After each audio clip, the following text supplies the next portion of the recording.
mwuka wera w'Imana ngwino tuyobore ugendere muri twebwe utwigishe kandi utwereke inzira dukwiriye kunyuramo. Haleluya, haleluya, haleluya.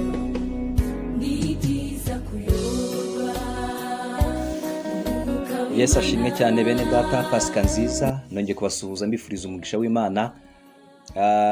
Urupfu rw'umwami wacu Yesu Kristo no kuzuka kwe ni ishingiro ry'ubutumwa bwiza. Uyu munsi ibyo dukora byose, ubutumwa bwiza tubwiriza, imirimo itandukanye dukora mu bwami bw'Imana ikwiriye kubishingiye ku murimo Kristo yakoze ku musaraba, kuko igihe Yesu yari ari ku musaraba yigeze avuga ngo data mu maboko yawe niho nshyize ubugingo bwanjye. Kirya gihe ubutumwa Yesu yari yarahawe gukora mu isi bwari burangiye, abusohoresha amagambo yo muri Zaburi 31 umurongo wa 6. Niyo mpamvu dukwiye kumenya iki kintu gikwiriye, bavandimwe bene data, ko ubutumwa bwiza dukwiriye kwigisha ari ubuzana abantu kuri Kristo. Njya ntangazwa no kubona hari igihe abigisha bamwe batandukanye bashobora kuvuga imirimo n'ibitangaza, bakavuga n'ibindi bitandukanye, ukibaza ahantu aho babibika cyangwa se aho babikura izindi mbaraga usibye kuri Kristo. Cyangwa se umuntu akavuga ibintu byinshi bigamije kuzana abantu ku benshi kuri we, ariko bitagamije kuzana abantu kuri Kristo.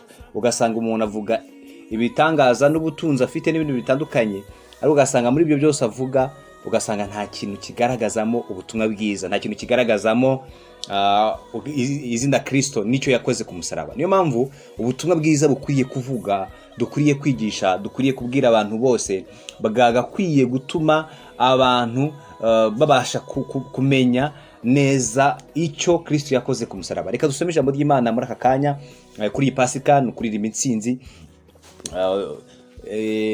Reka dusome uhereye ku murongo wa 45 mu butumwa bw'Isukanditswe na Matayo mu gice cya 27. Aravuga ngo uhereye ku isaha ya 6 haba ubwira kabiri mu gihugu cyose kujye ku isaha 9. Maze ku isaha ya 9 Yesu avuga ijwi rirenga ati Eli lama sabachthani, bisobanurwa ngo mana yanjye ni iki kikundekesheje. Ahangaha yavuze iki kintu byari biturutse ko Yesu yari yikoreye ibyaha by'abari mu isi bose, mbega ku bwacu ajya ku musaraba, mbega kwa kundi twari turi babi niwe byari biriho.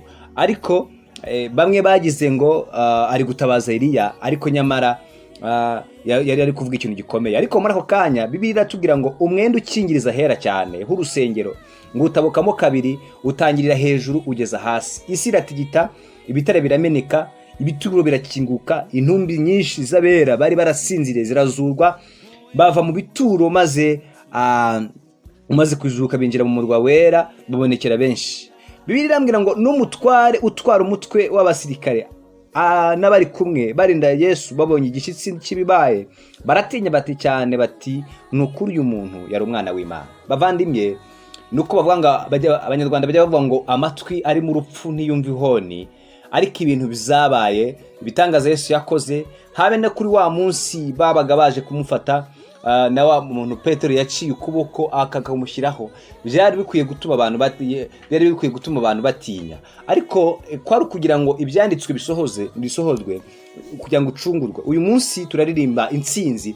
Yesu ntakiri mu gituro, Yesu yarazutse, ubu yicaye iburyo bw'Imana Data, kandi imbaraga zamuzuye ziracyakora. Kuko ku gice cyaho cya 28 urabizi bamaze kumuhamba, uriya Yosefu w'umutunzi amaze kuza kumuhamba, yari umuntu w'umutunzi, wari umuntu ufite ibintu byinshi, ariko yari yarasobanukiwe neza misiyo Yesu yamuzanye, bituma atijandika mu bantu bagiye kumucira urubanza n'abagiye kumurega ibinyoma.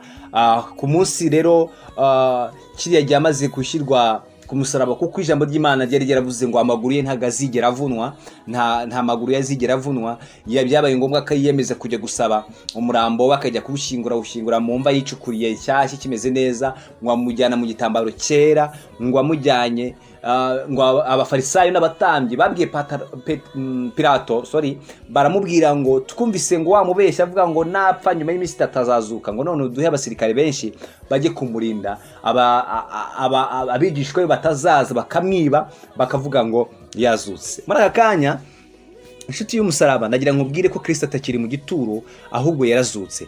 Nuko Bibiliya tuvuga ngo nuko ku munsi w'isabato ushize ku wa mbere w'iminsi 7 umuseke wenda gutambika, Mariya Magadalena na Mariya wundi bajya kureba igituro.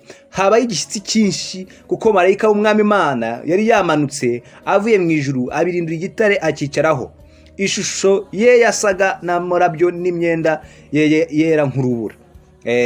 Babarinze bamubonye bagira ubwoba bwinshi, bahinda umushyitsi basa n'abapfuye. Ariko marayika abwira abagore ati mwebweho mwitinya, kuko nzi yuko mushaka Yesu wabambwe.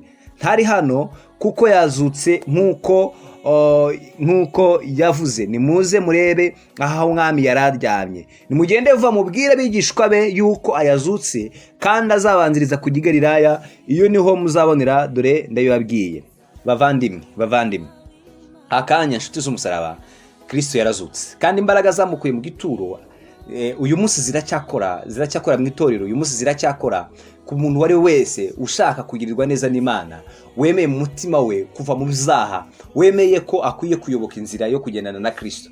Niyo mpamvu ijambo ry'Imana ritubwira iyi Pasika turimo ikwiriye gutuma tuzirikana neza yuko dukwiriye kwamamaza ubutumwa bwiza. Kandi kuzuka kwa Kristo tuhabonera ibintu bitandukanye. Tuhabonera ubumana bwa Yesu, tuhabonera kubabarirwa kwacu no gutsindishirizwa kwacu n'Imana, uko tuzamera n'impano y'ubuzima nyuma y'urupfu. Kuko Bibiliya iramya ngo bakundwa ngo ubu turi abana b'Imana, ngo nyamara uko tuzasa ntikurerekanwa, ngo ariko icyo tuzi nuko Yesu niyerekanwa tuzasa nawe. Bibiliya iramya ngo ufite ibyo byiringiro ngo yiboneze nk'uko uwaboneye. Impamvu bavandimwe dukwiriye kuzirikana ko Kristo yatubabariye kandi tugatsindishirizwa, ariko afite umugambi wo kugira ngo tuzabane mu bwami bw'Imana. Umuririmbyi yaravuze ngo ni hehe abizera bazajya kuba, ngo muri iyi si ntaho tuzakirira, ngo nta hantu hatagirwa n'umubisha, ibibi nta hantu twabihungira. Aravuga ngo ntaho mu isi naho, ngo mu ijuru honyine niho iwabo w'abizera. Imana ishimwe. Reka nkubwize ukuri, urupfu rwa Yesu ntabwo ari umuhango, ntabwo yagiye ku musaraba gutyo gusa, ahubwo afite umugambi mwiza. Yabwiye abigishwa be, aravuga ngo uhereye umunsi sinzongera kunywa kuri vino, ngo igihe kitaragera ngo kugeza umunsi nzabana n'umugeni nakoye, ngo ndibwo nzongera kunywa vino mu bwami bwa Data.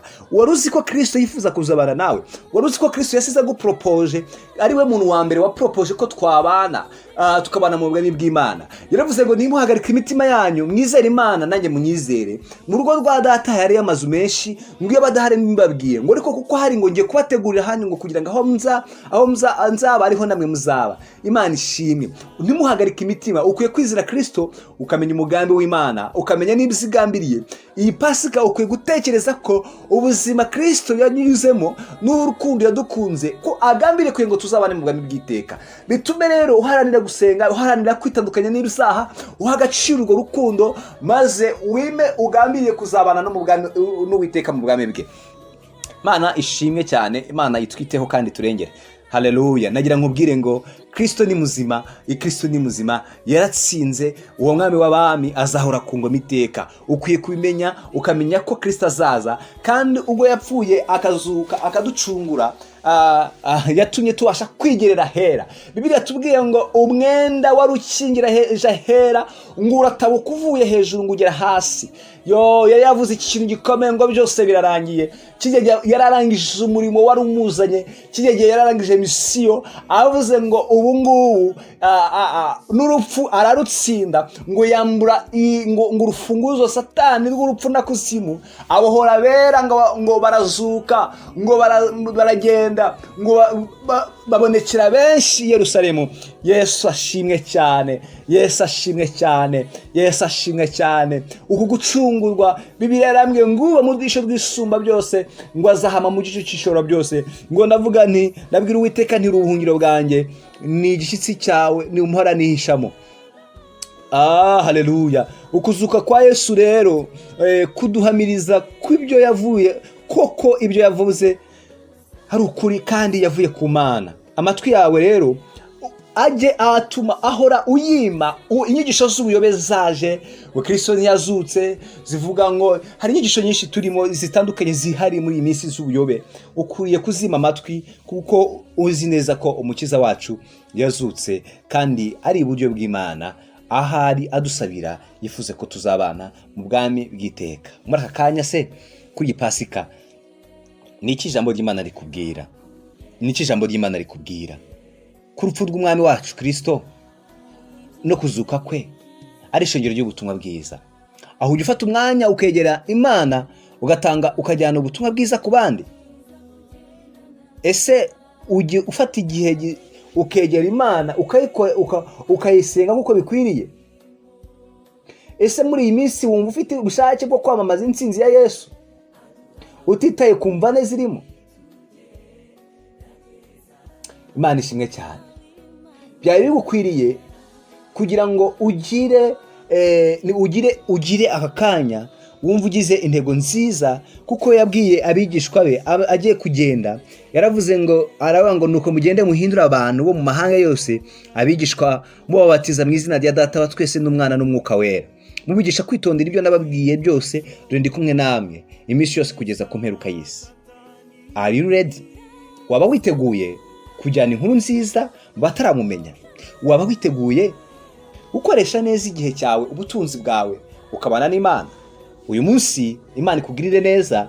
Iyi Pasika ukwiye kumenya ko hari ikintu ikwiye kugusigira. Haleluya.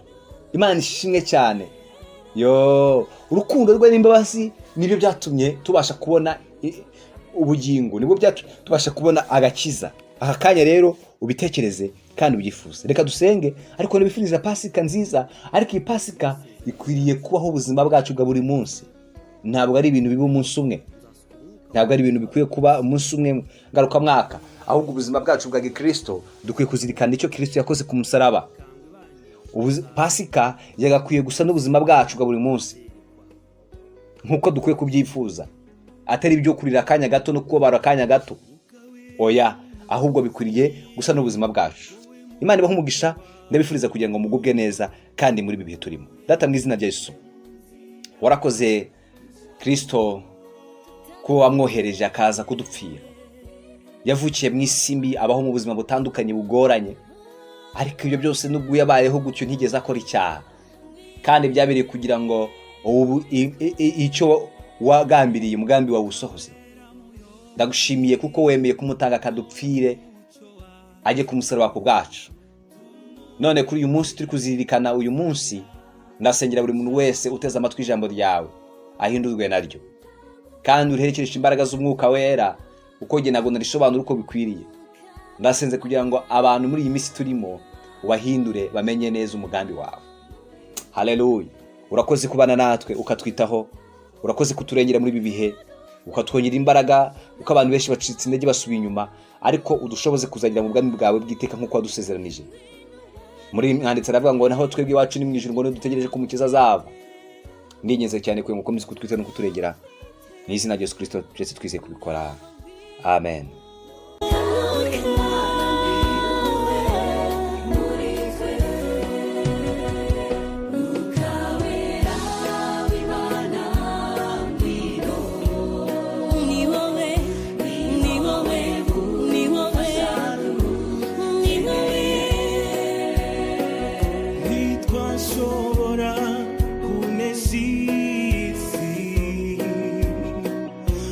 Ntitwashobora kunesha